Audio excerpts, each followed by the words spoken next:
Hang about.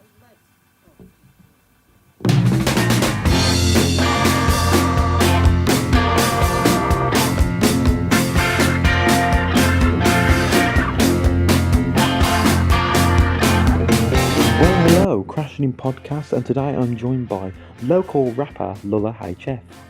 Today we record the podcast at Staley's Records, technically Crashing In Podcast headquarters. I tend to interview a lot of bands and that. It's like where we meet up, and then also we're putting installs there and that, and interviewing the band there. So Lulla HF reached out to me, and I got listening to his music, so I decided get him on the podcast, and it made the effort. We had a coffee and that, had a chat, then we just got on with it, and it was a great chat. First hip hop musician I think on the podcast, which is great, because obviously Crashing In Podcast is about diverse music tastes and stuff like that. So yeah, and I just want to say this was recorded I think in July, June or something like that. So I'm sorry about the gap between this podcast and all the other podcasts I've been doing. Just festival season and the gigs I've been doing have been keeping me busy. So I hope you enjoy and take care.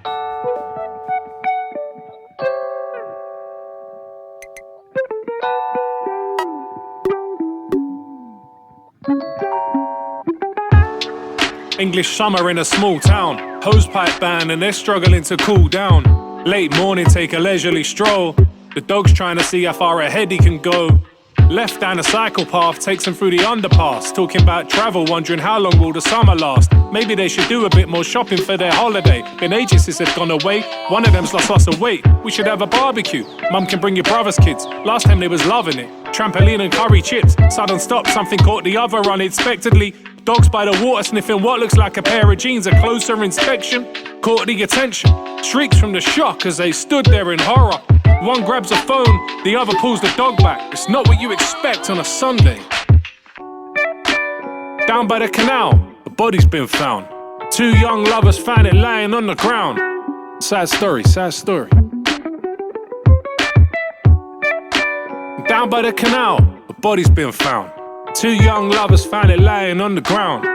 Sad story, sad story.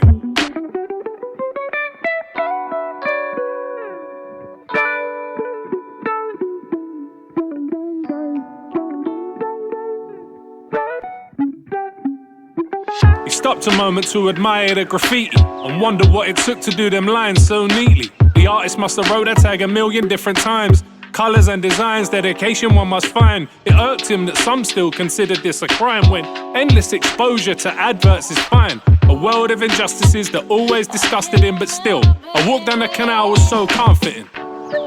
Clear the head, stretch the legs. On the way back, fetch some eggs. A lovely bit of brunch before the footy kicks off. Suddenly, behind him, he thought he heard a cough. As he turned around, something forcefully struck him. Caught him off guard, too quick for him to duck it. Blinded by the blow, but he knew that he was bleeding. Talk of the town that evening. Down by the canal, the body's been found. Two young lovers found it lying on the ground. Sad story, sad story. Down by the canal, body's been found. Two young lovers found it lying on the ground. Sad story, sad story.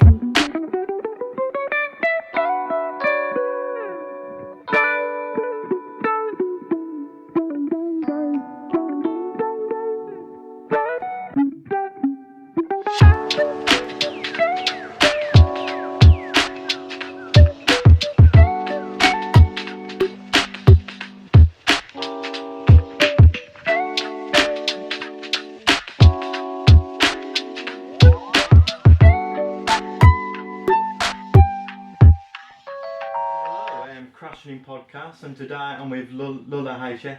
Nice to be here. Nice to meet you too, and thanks for coming down to Staley's Records. No worries, good spot. So also this was where the first ever podcast was, so it's a bit of like a headquarters. Iconic. Yeah, definitely, man. So how are you? I'm good, man. Yeah. Yeah, really good actually. Just busy releasing music, making music, and enjoying the journey, man. Yeah. You recently released a track called "Sad Story." Do you That's want to talk a bit about that and when about it came out? Yeah. So it came out 2 weeks back from time of recording. Yeah, it's doing quite well actually. Getting a bit of love on TikTok, surprisingly, from like the graffiti community, because it's kind of got a bit of a graph element to it. But yeah, and that's just like a kind of chilled, jazzy kind of vibe. Yeah, that's what I like about it, man. With a nice little story of it. Yeah. Really. Do you want to talk a bit like in depth about the lyrics and stuff like that, or is it personal on your drum? No. I was like, it's almost true to the song. I was just out last year, scorching hot day, went for a stroll, and I just kind of, the idea just came to me like that. I started penning it in my phone. Yeah. Tidied it up a bit later when I got home. But yeah, it's one of them that just kind of come together quite easily, really. It's just that I spent a lot of time down canals as a kid, because I'm from Camden originally. And yeah, man, we used to have like a little like youth club with barges and all that sort of stuff, and just go out like canoeing and stuff. And so I've always kind of had an appreciation for canals. And graph obviously as well is another nothing I've ever been able to do personally, because I can't write for toffee, but I've got an appreciation for it as well. So it kind of just came together like that, really. Cool. Yeah, so little overlap. Do you want to talk about like from like the start of your career of music and to like now, and how did like the idea of being a musician, a hip hop musician, came about, and who was your like inspirations, who motivated you into it? I mean, I'm from a slightly earlier era than some artists that are on the come up today. But yeah, man. I mean, I've been involved in making music for a long time now. Do you know what I mean? But as far as like inspirations go, artists like Redman, Wu-Tang, MF Doom, obviously. We've got some in the shop. You've got to have a bit of Doom in the shop. Just kind of that kind of more like lyrically emphasized side of rap. Do you know what I mean? People who kind of put words together and make it sound nice. Really. A bit like a story type. Just something with a bit more context. I mean, I've got appreciation for as many different types of music. You know what I mean? But like my kind of lane is just that where it's a bit more to it, like a bit more substance. I was on Spotify, and I think one of your first release was in 2013, wasn't it? Possibly, I suppose it would be now. I mean, my stuff's even earlier than that, because we was on like before even Spotify was a thing. So I'm like pirate radio eras and all that kind of thing. I've been about a bit, to be fair. But yeah, I think one of the first releases on Spotify was from that kind of time. Yeah. So how would you say you developed as a musician when from that first ever release to now? I mean, I came up, as I say, from pirate radio. So I was originally like garage grime kind of kind of era, where people like, I don't know, like Kano or Wretch 32 or that kind of era would have come up at a similar sort of time. And then I just kind of stayed being a hip hop nerd and listening to a lot of US stuff, a lot of UK stuff. And it's just kind of shaped me as I am today, really. Oh, cool. Would you say you're more influenced by US or UK? I don't know, man. It's fairly balanced. I mean, I think it's easy to say there's a lot more music in general comes out of the US. Especially when you reside in any kind of subculture, whatever genre that might be. It's probably the same for guitar-based bands. You know what I mean? If you make a particular type of sound, just the lottery is there's probably more of it in a bigger country. You know probably like started off in the US really, and as well. So like, I don't know. Like I think it was like the early '80s, first ever hip hop track one. Like, it's been going on for quite a while. Like decades deep, like what era of hip hop was your like favourite era? Like I don't know, like late '90s, noughties. That was my growing up era. That's probably the I don't know, stuff you listen to. When you first fall in love with the do you know what I mean, the nuance and that. Man, that's probably my era. But I do my best to keep up with lots of current music. and to dig back as well. It's important to. Oh yeah, It's definitely. important to Then flip between. Do you know what I mean? I guess that brings in more in like influences and stuff like that. Yeah, like, yeah, definitely. Yeah. Like who was it that got you into hip hop? Would you say like? I say just one of my many privileges in life that I'll acknowledge is just like growing up in Camden, being in a super like diverse environment and having people around me from different backgrounds and situations. That in turn, like you do with all your friends, you put each other onto music. I was probably kind of growing up in a pivotal time for hip hop as well, really. So there was a lot of it about, even like people like Cypress Hill and say earlier like Wu-Tang and like big massive groups that were really like at the forefront. And you couldn't not kind of come across it. You might have not liked it, but it was there to embrace. Do you know what I mean? Of course. Like, so what's your thoughts on the scene in Birmingham when it comes to like hip hop and stuff like that? So I've been in the Midlands now for like 8-9 years. I've got a good few sort of local based artists that I consider friends and have relationships with. But yeah, Birmingham, Wolves, all around this kind of way. There's so much talent, man. Some of my favourite artists would be like Sonny Jim. He's from Birmingham. Nice. Tremendous. She's incredible, man. And then Anyone the Wanderer from Wolves as well. Yeah. Yes, there's a lot of dope talent around it's here. cool, man. Yeah. So like, and it's kind of nice to see like the hip hop scene like coming up like in Birmingham Wolves. Like I'm noticing it more like now than before. Like I feel like it's kind of faded out, but it's kind of faded back in now, isn't it? Like it depends, I suppose, when you at what points you stumble over stuff. Do you know what I mean? So, it's probably more underground. Yeah. But, well, it's still underground now, I guess. Yes, I mean the artists that I mentioned are all making definitely underground music. It's not for.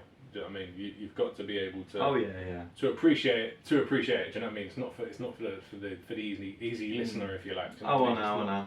Do you like being an underground artist and that more than like? I think it speaks to me as who I am. Do you know what I mean? But like, I think I always, even other types of music that I listen to outside, I'm not very a middle of the road kind of person. Do you know what I mean? I like my rock heavy. I like my punk obnoxious. I like my drum and bass tearing. I like, do you know what I mean? I like my reggae to feel proper and like, do you know what I mean? Proper rootsy and that. Like, I just that's how I view music. I think it's quite good to have like that mix of genres and artists and stuff like that, and also like it could also like some hip hop artists before were like a bit heavy metal in some ways, like Beastie Boys. Yeah. So like it's kind of good how you can mix and reggae and stuff like that. So let's talk about the other singles been coming out like the past like couple of months. You want to talk a bit about them? Like? Sure. So so Sad Story is my most recent one, and then just before that I dropped Really Bad Handwriting, both of which are from what will eventually be a 7-track album as a collaboration with my good friend Lo-Fi Lenny. Man, just I really like how it's coming out so far. It's got the benefit of working with one producer is like you keep that sonic-cool kind of thing. It's not it's not too so it's kind of an ongoing theme within itself kind of thing. But it's being received well. I'm getting a lot of, I wouldn't say like a massive amount, but the love is genuine from people. So man, just good to be working on it. So have you been doing like much work during the COVID period? All this work that's coming out now is like during what you've done during COVID. It took me a little while to get this project up and running. I do tend to take my time probably when it comes to the entire process of writing and preparing and then releasing music. So it's took a little while to get together. Yeah. So like, let's talk about your name, Lulla HF. Like, has that always been a name that stuck with you throughout your like career of music, or have you changed names here and there? Or? So originally, I went by Lullaby. Yeah. And my crew growing up that have basically helped me become the artist that I am today are HF, which stood for Hoodfellas. Oh yeah. In fact, I don't think many of the members are super active in music now. So I kind of keep the HF as like a surname, if you like. a memorial Yeah. type thing, yeah. Just helps me connect to my roots, and yeah, it's just important for me to carry that thing on, because there was some of the best artists I've worked with, and friends from a long time. So it's just kind of just carrying that on, really. Yeah. Oh, cool. Like, so how did people take the name Lulla HF? I think off the bat, it probably, because it's not a word, is it? So you're always like, well, what does that mean? And they struggle with pronunciation a lot. I get a lot of like Lulas and whatever else. Have I said it right? Like, No, you said it perfect. Cool. Yeah. To be honest, I never thought about it. To be honest, I'm terrible, and it's usually the bands or artists correcting me. So I'm quite shocked about that. To be honest, got it. Yeah, like, but are you glad that people find it difficult to pronounce it, or? I don't know. I don't know what the psychology of it all is. I don't know if it will help people remember it because they struggle to pronounce it, or what. I don't know. Maybe they're really. I think it's a catchy name, a catchy hip hop name.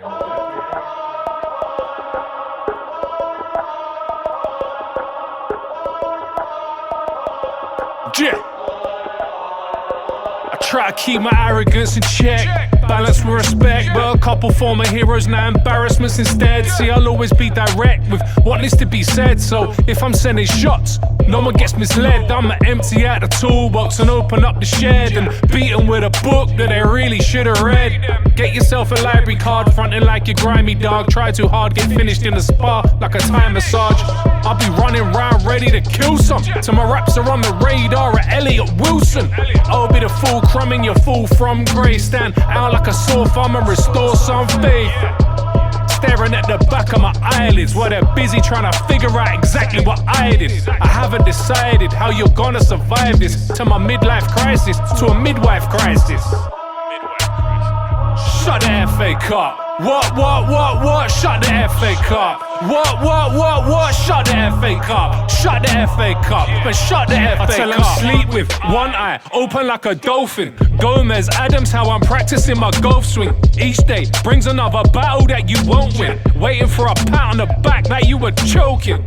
Prosciutto and melon, that's for the starter. Off with their heads like Helena Bonham Carter. Beg, bargain, a barter, not the marks of a martyr. I leave them cliff hanging, Gerard Butler and Sparta.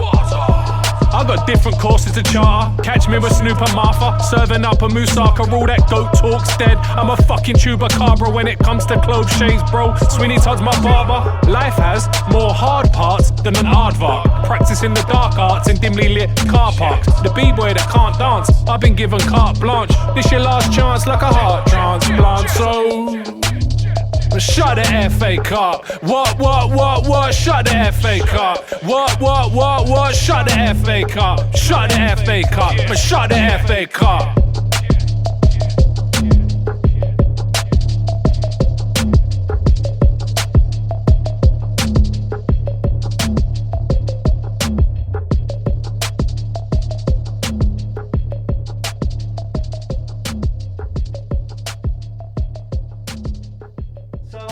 Have you been doing much gigs recently?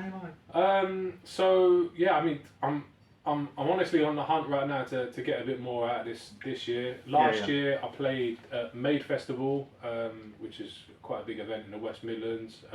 Shared audience with people like Mike Skinner of the Streets, JK, Daps on the Map, Green Tea Pain. Yeah, it was an awesome lineup, man. Super sick lineup. Yeah, I played a few little other gigs around Digbeth and stuff. Yeah, just trying to make that more of a part of my thing right now. Really. Would you be like looking for gigs in Wales and stuff like that? Yeah, man. Anywhere if it works and it makes sense. Man, have to do an in-store here, man. Yeah, like, definitely. On the release of your album, like. Be sick. Yeah. Would you like? Are you on the works of getting gigs, like a little tour or something like for your album, or? Yeah, there's plans in the process. I'm looking at options. So yeah, I'm well open to see what could work. Great. So like, so how long have you been doing gigs for, as well as like doing your music, like? As far as like actively touring, so I said that I've been around for a while. I've been like actively back at it since like 2020, beginning of 2020.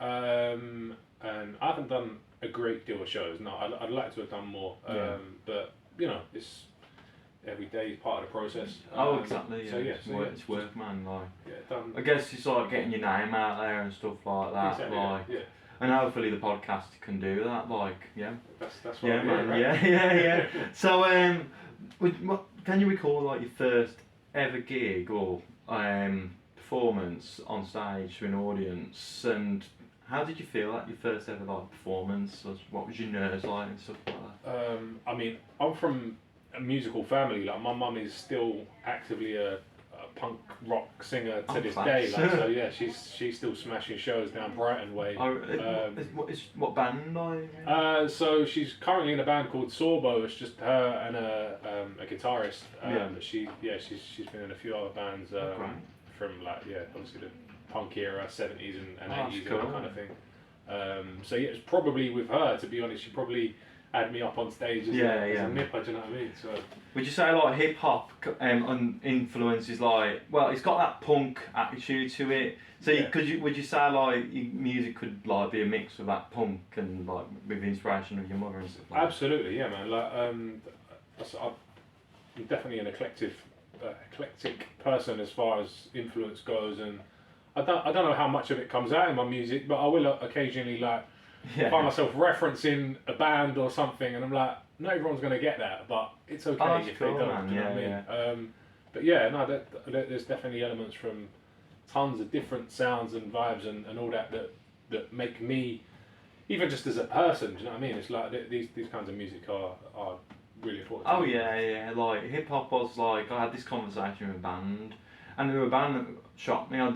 They had like hip hop inspirations when there was a bit of a garagey sounding band. So like, it was a bit like, I was like, weren't expecting that. And we was talking about how hip hop was like the punk of like the 80s and the 90s. It's probably more 90s. It's the music of the people, isn't it? And that is what makes all like subculture genres important, because they're, you know, and whether they're roots in like political messages or societal challenges or whatever, it's like not every song has to be deep and meaningful and you know, but it's all genuine emotion and expression that's come from people, and that lives and breathes in punk to this day with people like Bob Vylan and them. He's great. I'm a massive fan of those guys, man. Good name as well, Bob Vylan, man. Proper sick. It's cool, like well, it's Bob. He sounds like Bob Dylan, really, but it's just cool how he like messed about with that name. Yeah. So like, big fan of it. But I think that's the only way I found out about him, because of his name. Because I'm a Bob Dylan fan. Yeah. And then this guy comes out with the name Bob Vylan, and I was like, that's genius, man. You'll either take. I've met a couple of people who are like, well, hold on a minute, like, you know, that you can't do that, or whatever. Or the others are like, no, that's. But what's genius. punk about that if you can't do that? Exactly, man. I guess like punk and hip hop is like about pushing the boundaries and stuff like that. Like, but yeah, to like your first ever performance and that, like, how would you say, what can you recall what your nerves and that were like the gig? Yeah, I don't think I have them so much anymore, but there was probably, I think anyone who's stepping out at the first time in anything creative, and you're like, alright, so I've made this thing and I love this thing and I'm about to share this thing with people. Yeah. You know what I mean? How are they gonna, obviously that I mean, some people are more natural, some people are just like, right, give me that mic, I'm going to do this and thing. But I think it probably was a bit of a thing for me to get over. Yeah. Like, how would you say you developed when it comes to live music and stuff like that? I think being a fan and a regular gig goer and festival goer and all that kind of thing helps greatly, because it's like you're living it. Do you know what I mean? And you go from just like, oh, I'm having a great time, I'm at this show, to, oh, so he's positioned himself there, or she's doing that right now, and I can see what the, do you know what I mean? You're looking at the different layers and levels of what's going on within a performance and that. So, would you say every performance is different to like what you like? Every performance you do is different, like. Yeah, I suppose so. Yeah. I mean, maybe partly down to resource. It's not like I can.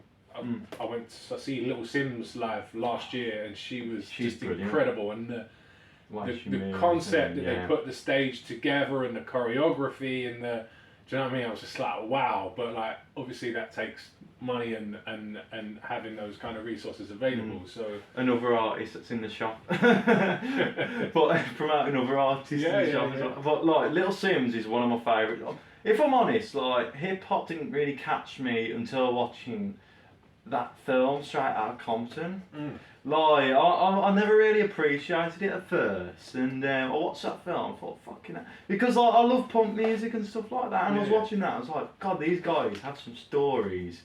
And then like I started getting into other hip hop artists, but like it's like hip hop has always been an up and down for me. Like I always have my phases and that. Like. But like you're the first hip hop artist, by the way, on the podcast as well. Yeah. So like, hopefully I can get more in like after doing this as well, man. Yeah, man.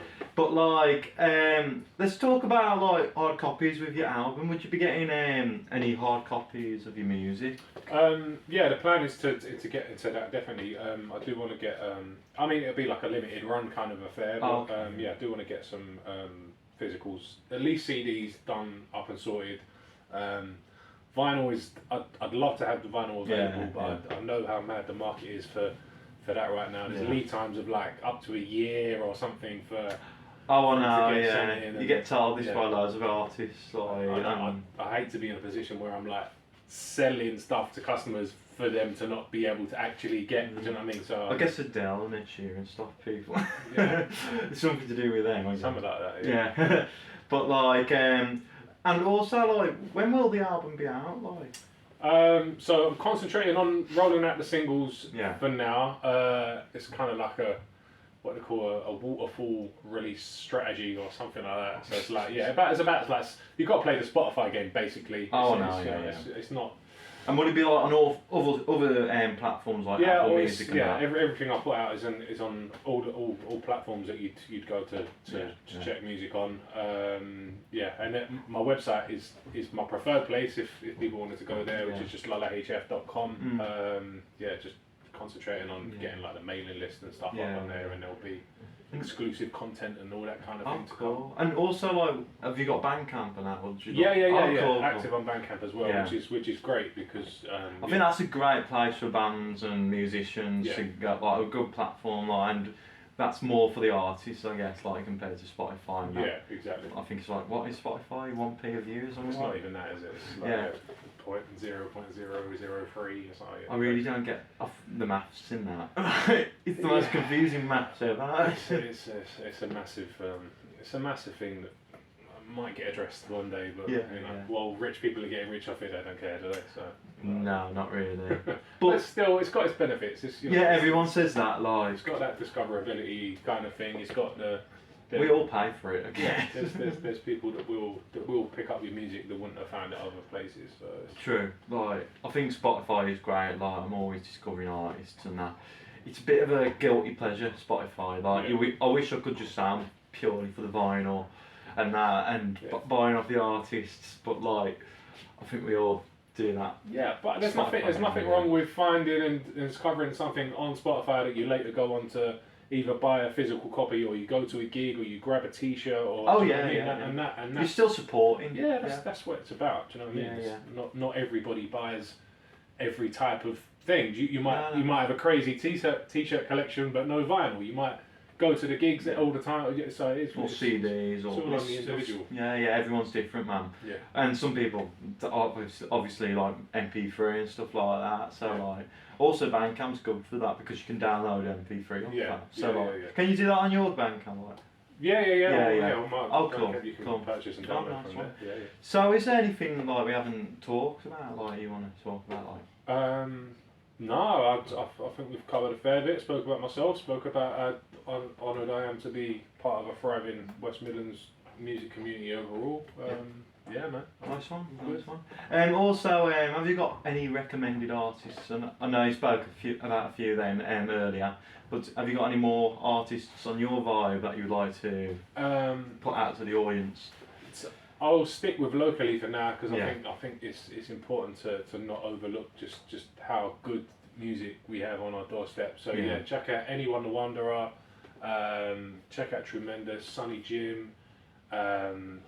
my good friend Marek, who I've got music coming out with very soon. All locally based artists as well, and Mikado as well is another great talent too. Yeah. Oh, nice one. And also, a question I always ask the artists. Sure. Have you got anything inspiring to say to the listeners? Whoa, choose happiness, man. Like, really do, because I've been in some mad places in my life trying to balance creativity with paying bills and all of that kind of stuff. And if you don't look after your outlets of expression and being happy with what you do, you'll end up in trouble. So yeah, just make sure you concentrate on what it takes to get you out there and share that part of you with the world. Nice one. Thanks for joining me. Lovely, man. And thanks for coming down, Stay Loose and that. And awesome. Hopefully, when your album comes out, we can do like an album launch in store if you want. Yeah, man, definitely. Thanks for joining me and take care. Yeah. Alright. Yeah. Let's get it. Look. No such thing as a quiet beer. Feds roll up in a riot gear. No such thing as a quiet beer. Feds roll up in a riot gear. Boozers full of geezers getting Ubers to their dealers off their noodle for that bugle. That's the usual procedure. Never frugal with the visa. Takes a cubble at the freezer. Does a few more for a rolled up scorn of his pupils like pizzas. Heart rate increases. Now this dog wanna fight like a Keaters. Throw fists at a man's features cause he stepped too close to his sneakers. Won't take long till police come. Want a witness to speak with. Looking info but won't get none. CCTV has seen this. No such thing as a quiet beer. Feds roll up in a riot gear. No such thing as a quiet beer. Feds roll up in a riot gear. Friday night, get out of town. Say chow for now to the mouthy cows and the alpha males. Think they're pound for pound. Busy trying to throw the weight around. While they wait around at a taxi rank. Elbow deep in the doner kebab. One more bite and they're gonna collapse. Sauce and salad all up in their laps. I'm not trying to be a fuss pot. She's chatting me up, but I must not. Says she got a soft spot. Maybe because she just headbutted a bus stop. I'm not really up for getting rushed, but there's 20 of them and only 7 of us lot. Come on in, you bunch of men. I don't even drink. Broken Britain. Broken Britain. Broken Britain. Broken Britain. No such thing as a quiet beer. Feds roll up in a riot gear. No such thing as a quiet beer. Feds roll up in a riot gear.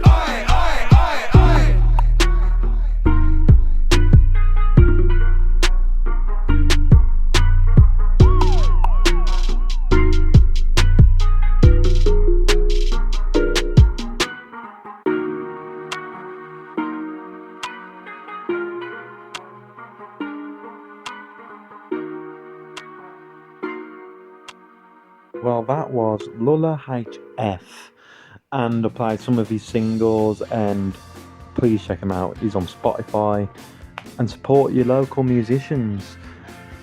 Brilliant musician, and hopefully we'll get him in for an in-store when his album comes out, so I'm really looking forward to that. So, next podcast is with Meg Oman, and she's doing it in-store tomorrow at 2 p.m, so be there, and you can watch us record a podcast and join in if you want. So, free entry, by the way. And yeah, like, support your local musicians, like I always say. So, see you all later and take care.